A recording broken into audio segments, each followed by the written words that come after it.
If I were to say the word nuclear, what would be the first image that would come into your mind? I imagine it'd be some combination of maybe green glowing sludge, some apocalyptic wasteland, radiation poisoning. And the thing is, most people, when they hear the word nuclear, immediately associate it with something dangerous. But we do this with a lot of other things as well, because humans are naturally quite bad at deciding what is or isn't dangerous. For example, we would consider shark attacks to be far more dangerous than something like heart disease. Or maybe we consider plane crashes as far more risky than car accidents. But the thing is, with these sort of things, it's just a natural tendency of humans. But statistically, nuclear energy is far less dangerous, is far less risky than any of these things. For fossil fuel emissions yearly cause 5.13 million excess deaths, in comparison to nuclear energy, which for the past 10 years has caused precisely 0 excess deaths. But our instincts still tell us that nuclear energy must be more dangerous because of the potential hazards. So let's look at what nuclear energy actually is. Nuclear energy comes from harvesting energy from atoms. Now, an atom you can imagine as a nucleus, which is surrounded by orbiting electrons. The nucleus is made of small particles called protons and neutrons, which are held together by the strong nuclear force. Now, this force is one of the 4 fundamental forces of the universe. Now, for smaller atoms, this force is quite stable, but as the size of the nucleus grows, this force sometimes is no longer strong enough to hold the atom together, and all it can take is a small nudge, which will cause the nucleus to split in half, and in the process, a huge amount of energy is released. This is the basis of how a nuclear power plant operates. By splitting these atoms, we can use energy to boil water into steam, and then this steam pressure will go on to drive a turbine, which spins to produce electricity. In a nuclear power plant, we also have control rods. Now, these can be engaged or disengaged to either slow down or stop the rate of reaction, which makes them safe. Now, the process of nuclear fission was first discovered in 1938 when scientists realized that splitting a uranium atom yields this huge amount of energy. But they realized this could be used for 2 purposes. Firstly, it could be used to generate electricity. Secondly, it could be used to make weapons of mass destruction, which unfortunately is more synonymous with the word nuclear. Now, the perception of nuclear was worsened by accidents such as Chernobyl in 1986. Now, this was a poor quality reactor.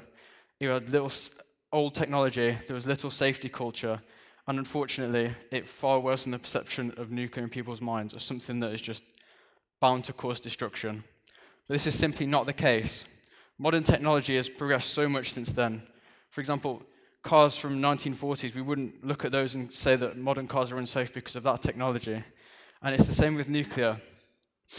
For nowadays, we have new technologies like containment domes, passive cooling, automatic shutdowns. There's redundancy on top of redundancy, and this makes them way more safe than before. So the question isn't, is nuclear energy risky? The question should be, is it riskier than the alternative? Because millions die yearly due to the fossil fuel emissions, pollution, and climate change. In contrast with nuclear, which, even when you compare it with things like solar and wind, it's still the safest energy when you include cost of producing materials and construction. So perhaps, by having this bad perception of nuclear, we're accepting a long-term risk of energy scarcity, climate change, and instead of the immediate risk of perhaps some nuclear catastrophe. But the thing is, although we're improving renewables, we're improving technologies like solar and wind, we still need something that that doesn't depend on the weather. We need something consistent. And I think nuclear fission fills that role beautifully until we reach the next chapter of nuclear energy, and that chapter is fusion. Now, fusion is the same process that powers our sun and the other stars. Instead of breaking apart larger atoms, we combine smaller ones together, and in the process, releases a large amount of energy.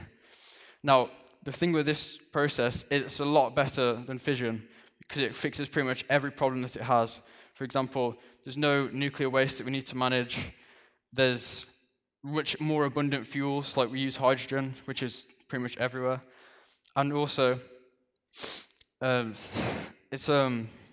something goes wrong with the reaction, the reaction just stops. Now, there's only one small issue, which is it's extremely hard to get fusion to work. For example, we need temperatures of 150 million degrees Celsius. You need strong magnetic fields to contain plasma, and you need materials that can withstand like conditions that are not found anywhere else in the universe. But progress is being made faster on this technology than ever before. There's projects in France like ITER that are working on this. You've got new technologies such as magnetic confinement or laser ignition. And these are all having major breakthroughs. With every year, we're getting closer towards this technology. So imagine this.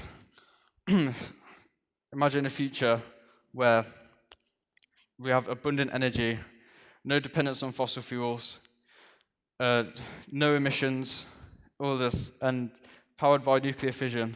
And I think if we can reach that future, maybe then the word nuclear will stop meaning danger, and it will start meaning hope. Thank you all for listening.